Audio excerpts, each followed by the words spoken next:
eu chego a uma conclusão depois de ouvir tudo isso. Se a igreja do Senhor, ela ainda está como está, aberta, acontecendo, como está acontecendo, viva e ganhando almas, nós precisamos lembrar sempre, baixa um pouquinho o fundo aí, nós precisamos lembrar sempre que isso só é possível porque hoje a gente está de pé sobre ombros de gigantes.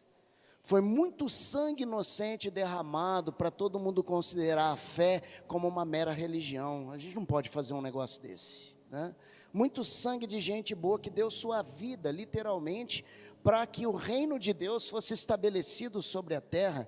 E mesmo diante da morte, eles não recuaram em forma alguma. Lutero teve tudo para ficar tranquilo, para ficar em paz, para ficar tudo de boa. Fizeram um processo tipo judicial, né, de direito canônico da igreja, para julgar o ministério dele. E quando colocaram ele na parede para tomar a decisão da vida dele, ele falou: gente, não dá, vocês não percebem?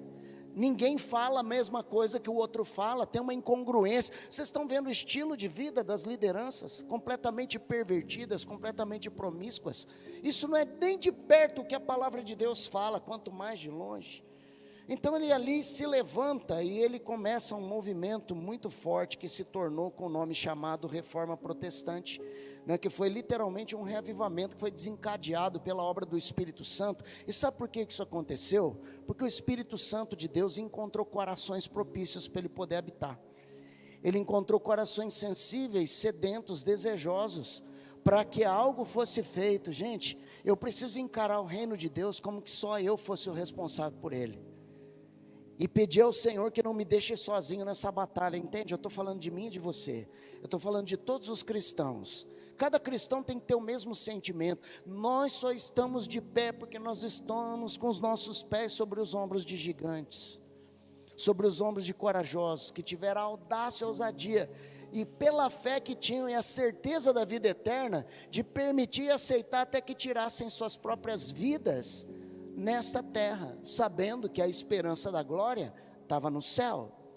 Então Lutero começa esse movimento. Outros vieram antes dele, não conseguiram levar muito adiante, mas ele pegou o legado e ele fez acontecer literalmente uma revolução da fé em toda a terra, né? Ele inconformado com o desejo do próprio pecado, ele ali naquele dilema, ele começa a procurar meios para se sentir justificado em paz com Deus. Ele fica profundamente afligido com essa angústia, e ele se fez uma pergunta: se o coração humano é governado pelo pecado, como que eu posso esperar salvação diante de Deus, se o homem já nasce contaminado com essa raiz do pecado, e ele vem a se manifestar ao longo do seu desenvolvimento de uma forma inevitável? O que fazer para me livrar desse corpo do pecado? E ele procurou resposta fazendo, por exemplo, boas ações, ajudando pessoas necessitadas. Mas quando ele se via sozinho no quarto, os desejos estavam lá ainda, aquilo não tinha resolvido o seu problema, embora tivesse feito bem para as pessoas. Ele começou a abrir jejuns radicais, a ponto de ficar definhado num quarto, e alguém tem que entrar lá, socorrê-lo, porque ele estava desidratado e completamente em estado de inanição, achando que esse sacrifício faria com que de alguma forma ele estivesse justificado diante de Deus. Porém, que sacrifício que qualquer ser humano possa fazer nessa vida, que se compare ao que Cristo fez na cruz por aqueles que não mereciam? Então também não eram sacrifícios que viriam a resolver o problema do pecado diante de Deus para justificar. Por fim, ele começa a adotar uma prática que até hoje, acredite se quiser, tem um grupo de cristãos na terra que segue uma determinada linha, adotam isso e fazem, chamado autoflagelação. Quem já ouviu falar desse termo?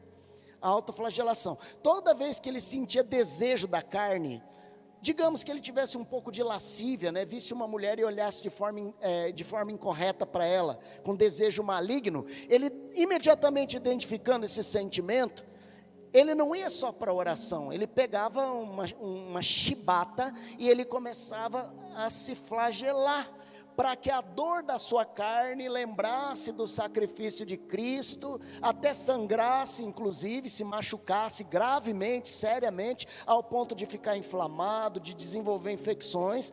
Acredite, tem gente que faz isso até hoje. Eu fico me perguntando por que Jesus se rasga inteiro na cruz por nós, se a nossa metodologia de resolver o problema entre nós e Deus por causa do pecado, seria a gente também se rasgar inteiro, já que Ele fez o chamado sacrifício vicário da cruz, ou seja, Ele substituiu a gente, Ele foi no nosso lugar. Ninguém podia fazer isso, não havia sangue justo na terra, sem pecado, que pudesse dar a sua própria vida, por expiação dos pecados de toda a humanidade. É por isso que a Bíblia diz que o fim da lei é Cristo, porque Jesus arrebentou com tudo que poderia justificar o homem pela sua própria razão e pelo seu esforço. Quer dizer, sabe o que isso significa? Significa que não tem nada que você possa fazer que faça Deus te amar mais, e não tem nada que você venha fazer que faça Deus te amar menos. O nome disso é graça. E a santificação não é para convencer e torcer o braço de Deus a te abençoar derramando milagres na sua vida. Pelo contrário, ela só faz bem para você mesmo.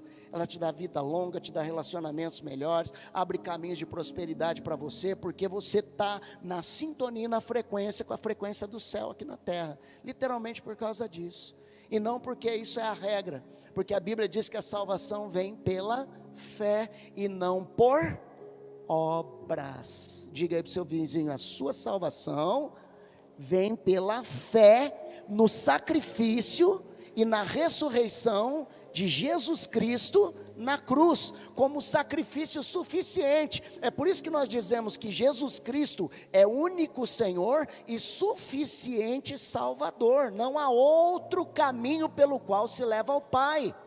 Existe, a Bíblia diz, deixe claro isso: há um só Deus e um só mediador, intercessor entre Deus e os homens, Jesus Cristo, que se fez homem. Você não vai encontrar outro que possa te levar lá. Mas bispo, as suas pregações são tão inspirativas, você fez oração comigo, aquela oração foi tão boa. Querido, quem moveu não foi o homem. Eu sou tão carente quanto você, minha natureza é a mesma sua, carne e osso. Eu tenho pensamentos, eu tenho sentimentos, que eu luto com eles todo santo dia, porque eu quero estar próximo de Deus. E eu quero te dizer que se não for por Jesus, você não encontra Deus. Por isso que só frequentar a igreja não é suficiente, por isso que só leitura da Bíblia não é suficiente, por isso que só história sagrada não é suficiente, por isso que só ouvir louvores não é suficiente. Você precisa ter uma convicção de fé, porque é essa convicção de fé que faz a paz entre você e Deus. Não há outro que seja Cristo que possa servir de ponte sobre o abismo que separa o homem pecador do Deus santo. Ele é o único caminho que leva ao Pai. Ele disse em João 14,6, tomara que eu não tenha errado, mas ele diz: eu sou o caminho, a verdade e a vida, ninguém vem ao Pai senão por mim. Não existe outro. Olha para o seu vizinho e fala: filho, está tentando por outro caminho? Você não vai encontrar. Pode ser o nome que for, pode ser uma igreja linda que nem a Sara, mas estas coisas ou pessoas não levam o homem a Deus, senão um único homem, que é Jesus Cristo, porque Ele é Deus, e Ele fez o sacrifício perfeito e vivo por nós. Lutero estava no desespero, Lutero tentou de tudo, Lutero deu seus bens aos pobres, não se sentiu em paz. Lutero fez jejuns de quase morrer, de falta de comida e de água, não resolveu. Lutero até se autoflagelou e se sangrou para tirar o pecado da carne na marra, mas depois que tudo cicatrizou, ele percebeu que os mesmos sentimentos ainda estavam ali, entenebrecendo a sua mente. Então Lutero, desesperadamente, como um bom doutor em teologia, formado na palavra, um monge, ele mergulha num profundo estudo das Escrituras. O homem que possuía o desejo de todos os seres humanos, um certificado lá, um diploma de doutorado, doutor em teologia, o cara que sabia tudo de Bíblia, que era professor de formação de novos padres, de novos monges, de novos sacerdotes. Ele ensinava a Bíblia. Aliás, a Bíblia daquela época era escrita em uma linguagem só. Quem se lembra qual? Latim. A Bíblia era escrita toda em latim na época de Lutero. E Lutero, pela formação que tinha, falava latim fluentemente, embora fosse alemão, e ele tinha acesso ao que a membresia da igreja não tinha. Aliás, caia da cadeira. A igreja, o povo, só teve acesso à Bíblia em português durante as celebrações das missas e reuniões da igreja.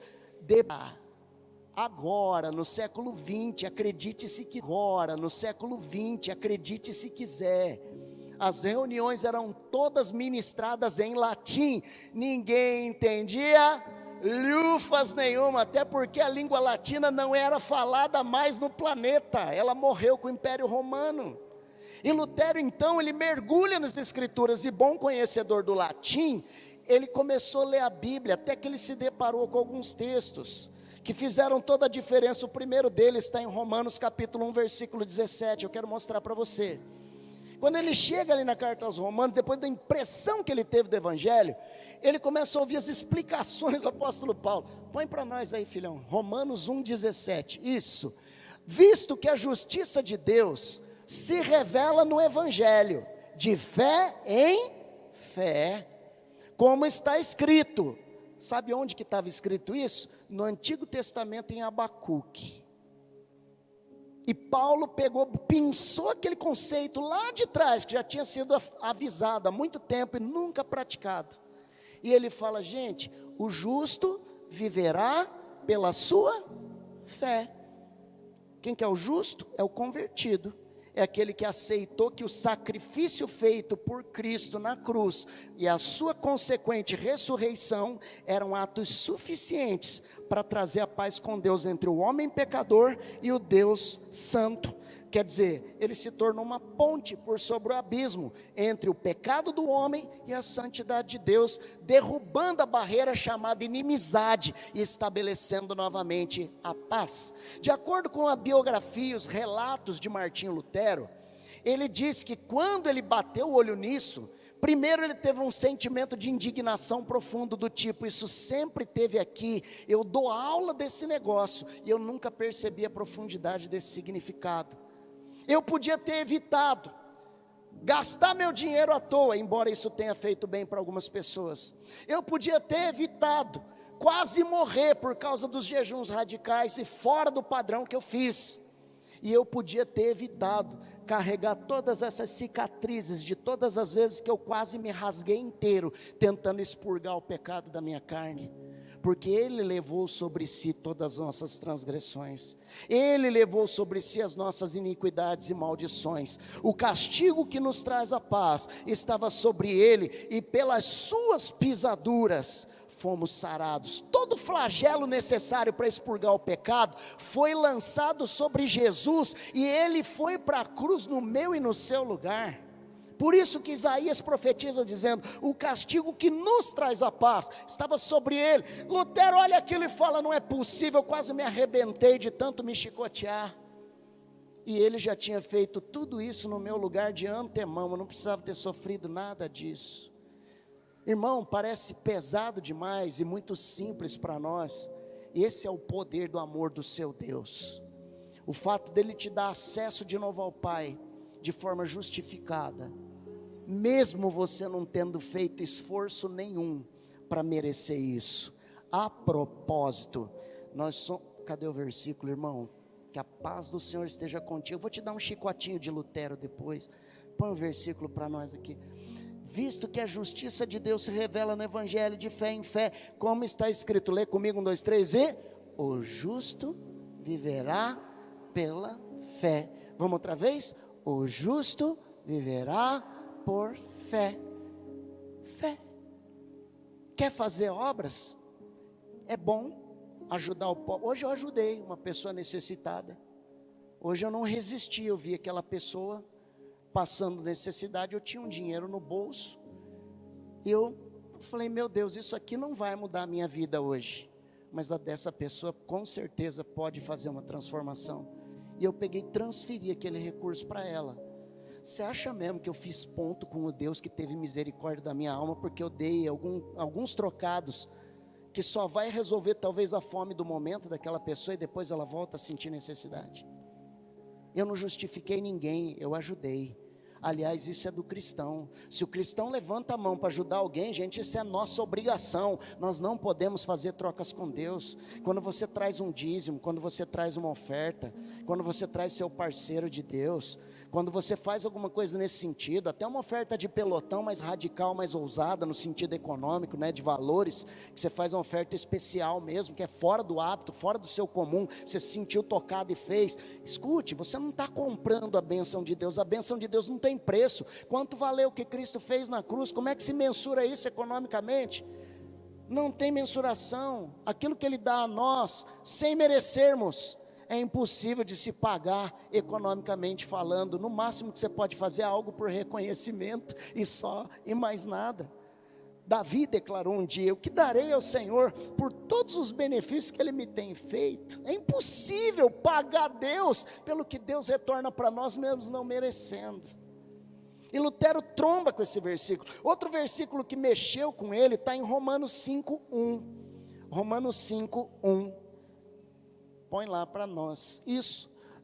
Mais uma vez, falando sobre ser justificados. Do quê? Dos nossos atos pecaminosos, da natureza pecaminosa que tenazmente nos assedia, né? Que corre atrás de nós todo dia. Justificados, pois, mediante o que, gente?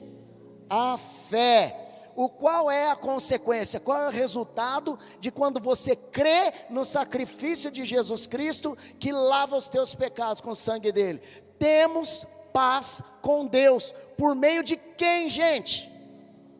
Não tem outro nome aqui, não tem outro nome aqui, só tem um nome aqui, o nome que está acima de todo nome, o nome de Jesus. A Ele seja dada toda a honra, toda a glória, para sempre e sempre, no céu, na terra e na eternidade, porque só Ele fez o que Ele fez, ninguém mais conseguiu se aproximar. Se um pai ou uma mãe, num ato instintivo de amor e de heroísmo inclusive, salta na frente de uma bala para defender a integridade física de um filho e vem a óbito por causa desse ato, ele resolveu a vida do filho por mais um tempo, mas não para sempre, e nem tampouco das outras pessoas que podem também ser alvo do mesmo problema. Ninguém consegue fazer, por mais que ainda dê sua vida, ninguém consegue o resultado que Cristo fez, porque Cristo conseguiu abraçar a humanidade toda. Ele não deu o sacrifício de um homem comum, Ele deu um sacrifício de um Deus que se fez homem. Ele não verteu um sangue como o meu e o seu, que geneticamente já nascemos contagiados pelo vírus do pecado. Ele veio de forma virginal, para que ele não recebesse a hereditariedade da combinação consanguínea com o pecado. Por isso que foi o nascimento virginal de Cristo. Não tem outra razão que não seja essa, para que em carne, geneticamente, ele não carregasse em si a herança de Adão. Aquele ciclo foi interrompido ali. Agora, a Bíblia diz que em tudo ele foi tentado, mas em nada ele caiu, nada ele pecou. Quer dizer, ele conservou o seu estado, para que o seu sacrifício na cruz do Calvário fosse um sacrifício perfeito, e que tivesse valia para todos os pecadores no processo vicário. Por isso ele é chamado o Cordeiro de Deus, que tira o pecado no mundo. Você lembra como funcionava na lei? A lei de Moisés dizia que uma vez por ano, uma pessoa da linhagem de Cohen, que é o sobrenome de Arão, que se tornaram a tribo de Levi, os Cohens, os sacerdotes levitas, uma vez por ano, eles deveriam tomar um cordeiro que foi separado ou santificado para esse ato, criado com todo cuidado. Gente, o cordeirinho não podia ter nem cárie no dente, para você ter uma ideia. Está na Bíblia isso, nem cárie no dente, ele não podia ter um bicho, não podia ter cárie no dente, ele não podia ter uma manchinha em um pelo que fosse destoando da cor total do corpo dele, e ele precisava ser o primeiro da cria da sua mãe, da sua genitora, primeiro, ele não podia ser o segundo, tinha que ser o primeiro, primogênito, primeira vez que ela deu cria, aquele lá. E aí então ele era imolado no átrio do templo. era derramado o sangue dele, e esse sangue, ele era oferecido pelo sacerdote lá no interior do templo, que era feito de átrio, lugar santo e santo dos santos, onde somente esse sumo sacerdote, uma vez por ano, poderia entrar para o sacrifício e a expiação da oferta de pecado, do sangue do cordeiro puro, por todo o povo que estava lá fora. Agora, isso precisava ser renovado de ano a ano, e de repente vem Jesus, o Cordeiro de Deus, que tira o pecado do mundo, e ele é oferecido pelo grande sacerdote, o Pai, por toda a humanidade, aquele que foi separado e santificado como sacrifício perfeito e último. A partir do momento que Cristo dá a sua vida, derrama um sangue humano por nós na cruz do Calvário, e nós por fé abraçamos aquele sacrifício e ressurreição, nós não temos mais necessidade de cumprir aquele preceito de fazer o sacrifício do animal, e a bicharada agradece de nada, não é? É assim que Deus estabeleceu. Lutero cruza com essas verdades. Justificados, pois, mediante a fé no sacrifício de Jesus e na sua ressurreição, temos paz com Deus, a paz que Lutero não conseguia encontrar antes, que ficava preocupado, lia a Bíblia, via seu estado de pecador e ficava imaginando: será que eu vou conseguir me resolver com Deus tão puro, sendo eu tão impuro assim? Eu recomendo que você assista ao filme que foi feito em homenagem a ele, chamado Lutero, tá? Você encontra ele, por exemplo, na Netflix, tem, porque eu sei que eu já vi lá, espero que ainda exista. É um filme comprido, viu? Você vai precisar comer muita pipoca, mas muita mesmo, que o filme é grande, irmão. Você não está entendendo, eu vou repetir: grande, muito grande. Reserva um período do dia para você assistir o filme, e vai pipoca com Red Bull para você chegar inteiro até o final, porque cada informação que é passada lá é muito importante. É o filme mais preciso que eu vi sobre essa história, né, de forma exaustiva, certo? Quando Lutero cruza com esses textos, eu espero que você, como ele, Lutero se deu por satisfeito. Ele finalmente encontrou sua paz, ele encontrou nas escrituras sagradas, na Bíblia, a certeza de que não tem como alguém humano merecer o favor de Deus por causa de alguma coisa que venha se fazer, que a única forma de se obter esse favor divino para a sua vida e a salvação era através da fé no que Cristo fez na cruz, que era através dessa fé que se obtinha então o perdão de Deus. E esse entendimento, ele ficou conhecido no catecismo cristão. Deixa eu te falar uma coisa: catecismo não é uma coisa própria da Igreja Católica. Catecismo é o que nós aqui, por exemplo, chamamos de discipulado, tá? Que é o ensino metódico da Bíblia, que é o entendimento das escrituras sagradas de uma forma estudiosa. Bem, ele prevalece até hoje. Dentro do catecismo cristão, isso ficou conhecido como doutrina da justificação pela fé, ou seja, uma base, um alicerce que sustenta todo um edifício de fé que é a igreja e seu povo, que está fundamentado em cima disso daí. Por quê? Cansado dos enganos daquela época, né, que era sobre a salvação era alcançada apenas através do pagamento de indulgências, foi que Lutero entendeu que era assim que se construía um estudo perfeito, indo para as escrituras. Aí acontece o que você viu no vídeo.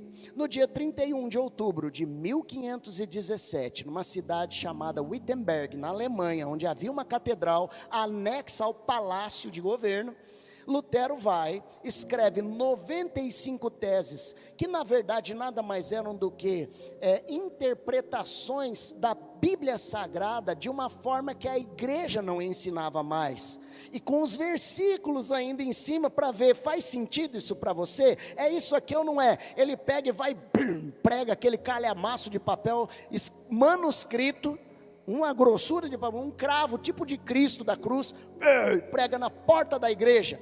Quando os fiéis viram aquilo, todo mundo começou a ir lá, falou: eu quero ler esse negócio, eu quero ver isso daqui. E aí começou a revolução da fé, porque o povo teve acesso a uma escrita na língua que ele compreendia, porque a outra que era pregada, só os sacerdotes sabiam.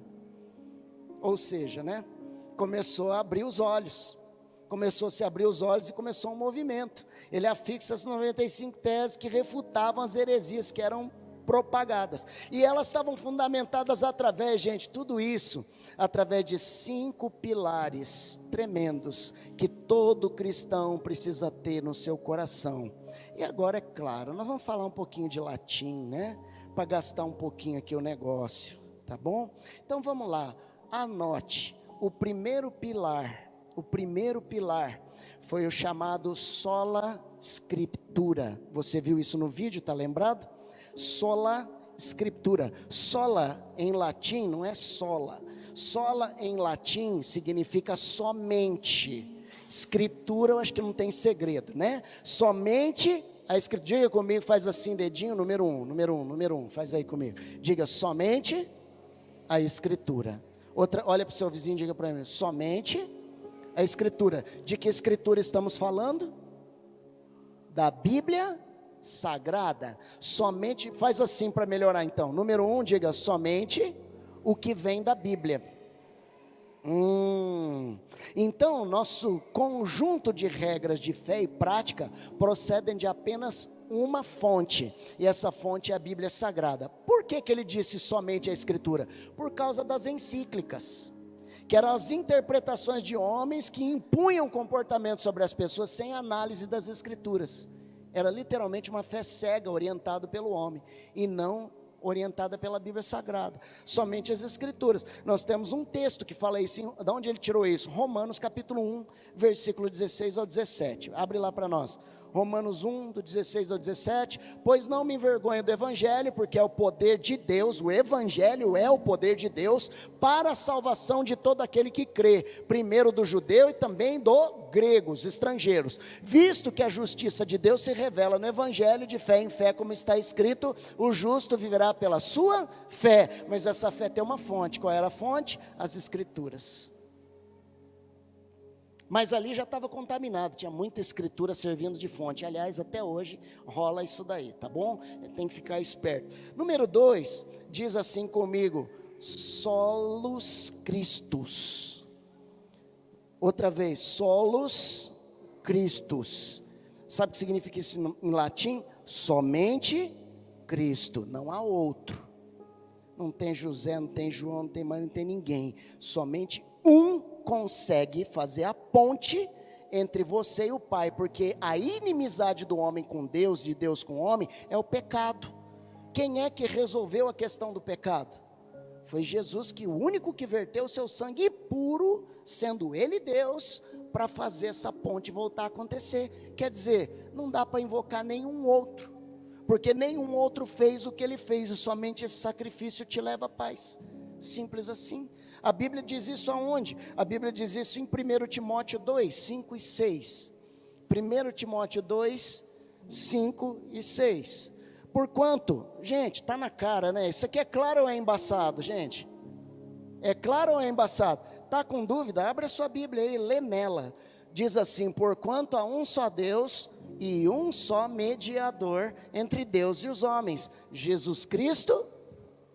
De todos que viveram em carne, somente um consegue fazer teu elo de ligação com o Criador. Ninguém mais, me desculpe, mas é o que a Bíblia diz, tá? O versículo 6, põe para mim, por favor. O qual a si mesmo se deu em resgate por todos. O qual a si mesmo se deu em resgate por todos. Testemunho que se deve prestar em tempos oportunos, e o tempo da oportunidade de Deus na vida do homem é agora. Olha para o seu vizinho e fala assim, o tempo da tua oportunidade com Deus é agora, que Ele está cruzando o seu caminho com esse entendimento. Depois nós temos mais uma base chamada sola fide, sola, somente, fide, sola fide, somente a fé, mais nada pode fazer com que o homem tenha paz com Deus, somente a fé. Romanos capítulo 1, o versículo 16 e 17, não, esse aí a gente já leu, tá? Esse aí a gente já leu, Romanos 1, 16 e 17, a quarta base é sola gratia, ou gratia, né? Escreve com T em latim, e se pronuncia com C, sola gratia, diga comigo, somente a graça. Por quê? É o favor que eu não mereço. Diga comigo, graça, favor que eu não mereço.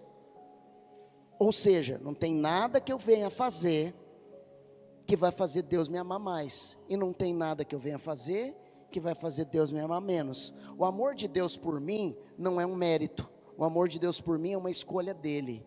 Ele decidiu me amar. É como aquela mãe, irmã. Tem mãe aqui, né? É como aquela mãe, é como aquele pai, irmão, que o filho resolve se meter com presepada na vida, e mesmo o filho afundado, chafurdado na lama, aquele pai, aquela mãe, por mais que se revolte, não desiste, está pronto para receber o filho de volta, e ainda luta por ele, mesmo ele olhando na cara e desonrando o pai e a mãe. Quem é pai, quem é mãe sabe do que eu estou falando. Deus fez a mesma coisa por nós, só que de uma dose muito mais elevada, porque ele não tinha um filho só que dava trabalho, ele tinha uma humanidade inteira que se perdeu. E então ele derrama dessa graça sobre nós, e ele presta um favor que eu e você não merecíamos. Nós não éramos, aliás, eu vou corrigir, nós nem somos dignos. Por mais que você esteja bonitinho aí no seu banco, vindo na igreja hoje à noite, nós não somos dignos. Nós não temos essa dignidade diante de Deus. É o amor dele, ponto final. Amor igual a esse eu não conheço. Ninguém pode dar esse amor como Deus deu esse amor. Efésios capítulo 2, versículo 8 e 9, narra sobre somente a graça. Efésios 2, 8 e 9. Porque pela graça sois salvos, mediante a fé, e isso não vem de vós, isso é um dom, é um presente dado por Deus. 9, não de obras. Gente, está claro ou está embaçado? Por quê? Mas é para a gente não fazer favor para as pessoas, é isso que a Bíblia está dizendo? É para a gente não dar esmola para o pobre? É para a gente não estender a mão para o necessitado? É isso? Não. A questão é que esse tipo de coisa não compra a sua salvação, não resolve o problema do seu pecado. Isso é a consequência da fé que você tem, porque eu tenho fé, eu faço isso por amor, porque eu fui alcançado por uma graça que eu não posso pagar. Então aqui a Bíblia deixa muito bem claro que não veio por obras, porque as obras fazem com que a gente se glorie. Eu acabei de me gloriar agora há pouco dizendo que eu ajudei uma pessoa hoje, grande ajuda que eu dei, né? Se você for lá agora, ela está precisando de mais uma refeição. Ela resolveu aquilo na hora do almoço, agora na janta eu não estou lá para resolver o problema dela. E ela deve estar com fome de novo. Que Deus abençoe e levante outra pessoa até que abra as portas e promova para que ela possa se sustentar e inclusive poder ajudar quem precisa, porque esse é o Evangelho. O Evangelho, quando entra na tua vida, além de te salvar e tirar você do lodo do pecado, ele prospera a tua vida e faz com que você cresça. Deus te mostra caminhos de prosperidade, de inteligência. Quando você viu o vídeo que chegou na colonização da América do Norte, dos Estados Unidos da América, quem foram os primeiros colonos que povoaram os Estados Unidos da América? Foram os crentes. Foram os chamados de puritanos na época por causa do estilo de vida, né? Que não se contaminava com o mundo. Foram os crentes. E o que você ouviu a história contando sobre eles na colonização? Eles começaram a crescer, começaram a prosperar, trabalhar, ganhar o seu dinheiro, usar o dinheiro para construir as suas igrejas, para ajudar as pessoas, para poder promover tudo, e começaram a desenvolver universidades. E o conhecimento afastou as trevas da mente das pessoas. Eu não sei se você sabe, mas quem começou o movimento de universidades no planeta foram os convertidos. E tem maluco que ainda diz que a fé e a ciência se divorciaram. Só na cabeça desses doidos só. Quem aqui já ouviu falar, por exemplo, de Harvard? Levanta a mão quem conhece esse nome. Você sabe do que eu estou falando? É a universidade mais famosa do planeta, certo?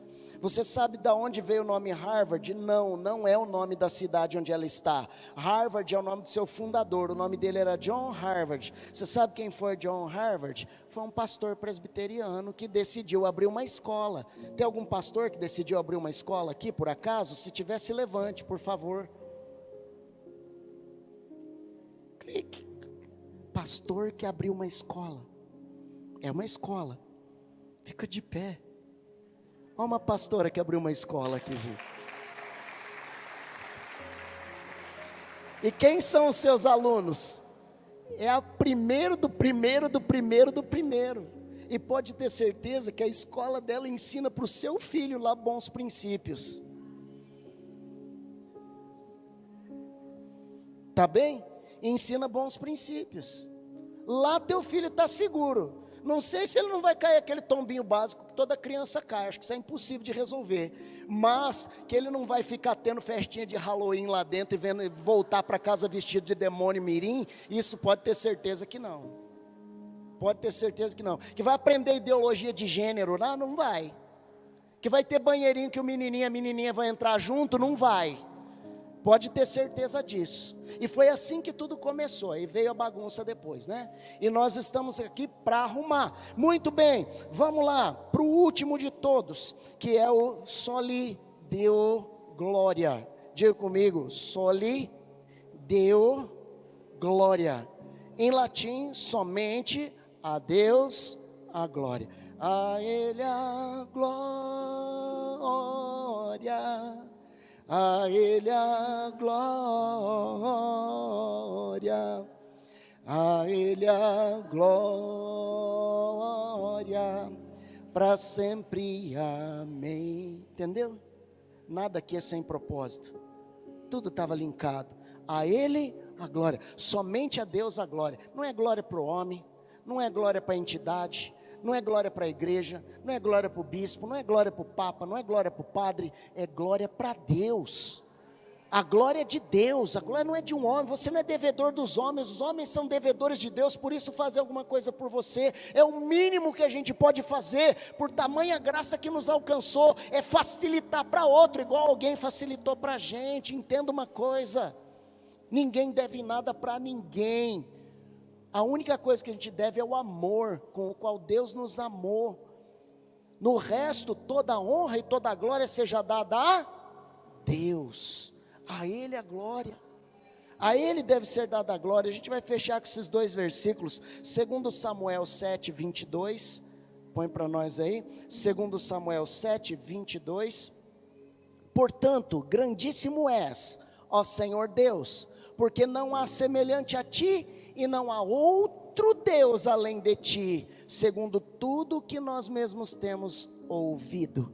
Agora você vai colocar para mim o outro versículo, que é Romanos 11, 33 ao 35.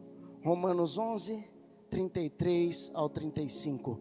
Ó profundidade da riqueza, tanto da sabedoria como do conhecimento de Deus, quão insondáveis são os seus juízos, e quão inescrutáveis os seus caminhos. Quem, pois, conheceu a mente do Senhor? Ou quem foi o seu conselheiro? Ou quem primeiro deu a ele, para que lhe venha a ser restituído? Não há outro semelhante a ele, em riqueza, em graça, em favor, em sabedoria, em conhecimento, em força, em glória, em poder. A Ele seja dada toda a honra e toda a glória na terra e no céu. Você pode aplaudir Jesus bem forte? Glória a Deus.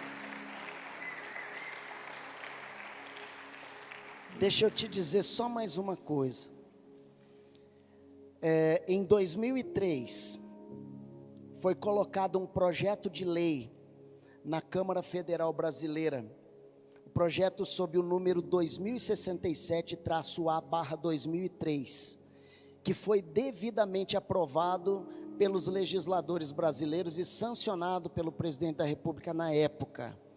Este projeto de lei estabelece que dia 31 de outubro é o dia da reforma protestante no Brasil, a ser celebrado e comemorado como a tradição de todo o planeta. Ou seja, esta celebração é legal, ela é legítima, nós temos isso aprovado na nossa legislação, no anal das nossas câmaras, nós temos isso aprovado. Agora, o outro, aquele que vem no contraponto, que quer, o poceiro, que quer roubar a nossa data, literalmente, né? O poceiro que gosta de invadir data, né? Ele quer roubar o dia 31 de outubro, ele não tem lei nenhuma não.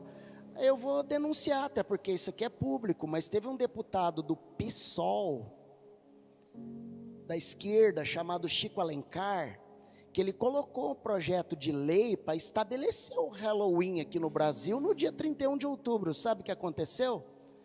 Foi rejeitado, Nem os companheiros dele não quis aprovar a porqueira que ele colocou lá. Não aceitou, porque uma nação como o Brasil, extremamente cristã como é o Brasil, não pode aceitar um negócio desse. Aí, só para fechar com você aqui, eu recebi um vídeo essa semana, igual todo mundo recebe vídeo. O vídeo era de um padre, e o padre estava celebrando a missa da paróquia dele, e o padre estava cuspindo marimbondo, irmão. Eu nunca vi um padre, o padre dos meus, aquele lá, fiquei fã do padre, né? Quero conhecer ele pessoalmente, porque ele pegou o microfone lá da paróquia. Não era paróquia pequena não, de bairro não, irmão, era a igreja matriz grande na cidade dele lá. Quero até descobrir certinho de onde que é isso aí. E ele pegou e rasgou o verbo. Sabe o que ele falou para a congregação? Ele disse o seguinte: irmão, se você deixou teu filho ir celebrar de Halloween, que vai ter agora dia 31 de outubro, faz um favor para mim, não toma a comunhão na próxima missa. Você não é um cristão, você é qualquer coisa menos um cristão, porque isso é coisa de filho do diabo. Gente, eu estou repetindo o que um padre falou. O que você espera de um pastor, né, se um padre falou isso, né, irmão? Segura o lombo aí que lá vem chicote, né? Pois é. Olha para o seu vizinho e fala assim: você gosta do Halloween, irmão? Então nem tome a Santa Ceia próxima se você faz isso, tá? Porque você é qualquer coisa, menos um cristão. Diga, está amarrado, em nome de Jesus. Mais forte, está amarrado agora. Olha para o seu vizinho e fala: sai dele agora, né? Graças a Deus, querido. Quem ama Jesus Cristo aí? Para quem, deixa eu fazer uma pergunta, ficou claro para você a forma como o vídeo e eu passamos o entendimento do sacrifício de Cristo único, suficiente para a sua vida? Glória a Deus. Então quero te convidar a ficar de pé, dá uma salva de palmas bem forte ao Senhor Jesus. Geralmente, quando termina um momento como esse aqui, a gente ora pelo seu milagre, a gente ora pela sua prosperidade, a gente ora para você ser curado, a gente ora para os seus relacionamentos irem bem, a gente ora pedindo que a tua semana seja só vitória, só vitória, só vitória. Mas eu acredito que a oração de hoje, por conta dessa ocasião, ela tem que ser outra, mais essencial. Mais essencial. Imagina um homem santo como era Lutero, completamente em crise porque não encontrava solução para o próprio pecado, e metade de um versículo matou a charada do cara. Ele era doutor em Bíblia, doutor em teologia. Quantos cristãos, meu irmão, estão perdidos no seu próprio personagem hoje, que são doutores na Bíblia, não no sentido catedrático, né? Mas quanto tempo servindo a Deus, quanto tempo de conversão, batizado com o Espírito Santo, nós aqui, né, exercendo liderança. Nós precisamos fazer um autoexame, querido, como está o interior do nosso coração, porque a religião, ela engessa a sua fé, ela enrijece a sua fé, e a gente fica acostumado a tomar ceia todo mês, acostumado a receber a bênção todo culto, e está tudo certo. Sério mesmo que ainda não tem coisas no meu interior que precisam ser mudadas, que precisam ser transformadas? Sério mesmo que não existem áreas da minha vida que a partir da hora que eu sair daquela porta para fora, eu tenho que dizer para mim mesmo, em honra a Deus, de que foi a última vez que aquilo passou pela minha mente, pelo meu coração? E eu queria te convidar para isso hoje, que você feche os seus olhos, baixe a sua cabeça, que você faça esse exame no seu coração.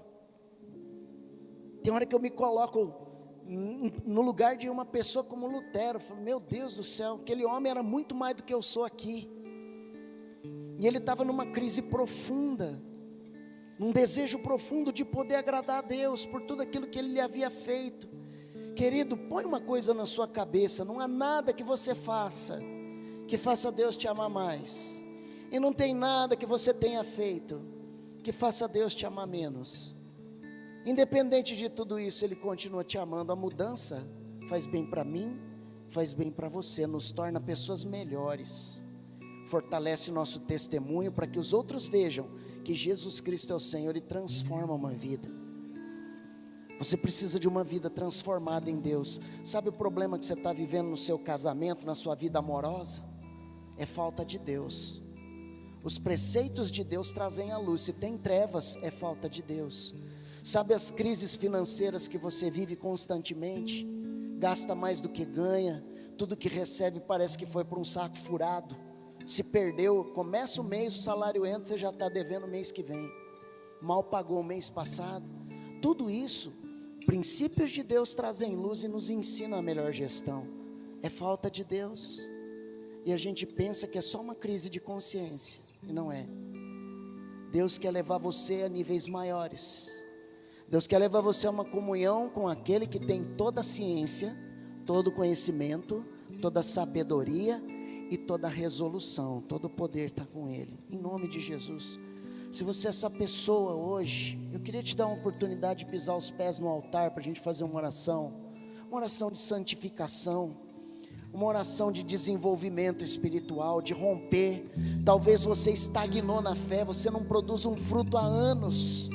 Quando foi a última vez que você falou de Jesus para alguém? Quando foi a última vez que você se posicionou num ambiente público em defesa do Evangelho, em defesa da fé? Quando foi a última vez que você tentou mostrar a uma pessoa que Jesus Cristo é o caminho, a verdade e a vida, e ninguém vai ao Pai senão por intermédio dEle? Apresente o seu coração, sua vida ao Senhor Jesus.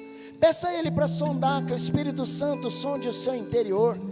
Davi uma vez fez isso. Ele disse: vê se há em mim algum caminho mau e guia-me pelo caminho da eternidade. Ele sabia que o mal roubava ele do caminho da eternidade, ou fazia com que ele andasse em círculos durante a vida.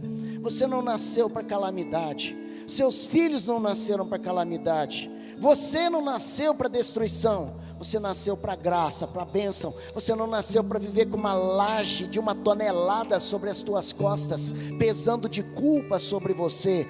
Toda a culpa já foi removida e encravada na cruz. Com culpa você não sente nada além de culpa, mas quando você permite Cristo levar na cruz do Calvário as suas culpas, você fica leve para viver o estilo de vida da palavra de Deus.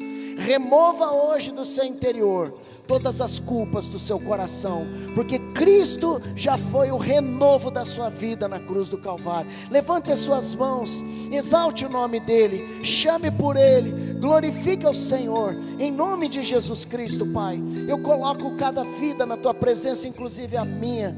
Hoje, Senhor, nós dobramos o nosso coração, Senhor, diante da Tua presença, reconhecendo a Tua majestade, reconhecendo o Teu senhorio, reconhecendo o Teu poder sobre nós. Vem sobre nós com a Tua bênção, Senhor, e livra-nos do jugo do pecado, encravando na cruz toda a culpa que servia contra nós, em nome de Jesus. Que hoje cada mente, cada coração entenda a profundidade da riqueza, da sabedoria, do conhecimento que está naquilo que Jesus Cristo fez. E Tu não ficaste, Senhor, apenas encravado naquela cruz, o Senhor desceu dela, e no terceiro dia o Senhor ressuscitou. Abençoado seja todo aquele que tenha recebido a força desse sacrifício na sua vida, que ressuscitará junto com Ele, assim como Ele venceu a morte para a vida eterna, em nome de Jesus. Põe a mão no seu coração e diga: Jesus Cristo, amor igual ao Teu eu não conheço, sacrifício como o Teu ninguém pode fazer. Nesta noite eu reconheço que sou pecador, assim eu vim do ventre da minha mãe, mas hoje eu declaro que o Teu sangue vertido no Calvário lava as minhas vestes, lava os meus pecados. O castigo que me traz a paz esteve sobre Ti, e por causa de Ti hoje eu sou salvo, e eu Te recebo como único Senhor, suficiente Salvador. Obrigado, Jesus, pelo Teu grande amor por mim, em nome de Jesus, amém e amém. Graças a Deus, graças a Deus. Quem fez essa oração comigo hoje aqui, com toda certeza, talvez pela primeira vez, dê um sinal com a sua mão, se for o seu caso. Se você fez essa oração de toda sinceridade, amém. Tem um pessoal ali, alguém para cá, primeira vez que você está conosco. Eu queria falar, amém, amém. Você poderia vir até aqui, rapaz? Eu não vou entrevistar ninguém. Dá um passo até aqui na frente, por gentileza. Vocês que levantaram a mão, eu quero fazer uma oração com você. Vem cá, olha que bonito, moço jovem aqui. Aqui, irmã, seja bem-vinda. Mais alguém está nessa situação hoje? Acabou de fazer essa oração, entregando sua vida para Jesus, de todo o seu coração, de verdade, né, de sentimento puro. Você vê que para compreender o Evangelho não tem idade. O momento de Deus para a minha vida é agora. Essa é a hora de Deus. Põe a mão no seu coração, você que veio para essa chamada. Os demais, levanta as suas mãos. Se você está nessa condição hoje, reconciliando com Jesus, querido, talvez você já foi um crente, mas você se desviou dos caminhos de Deus. O mundo e o pecado falaram mais forte.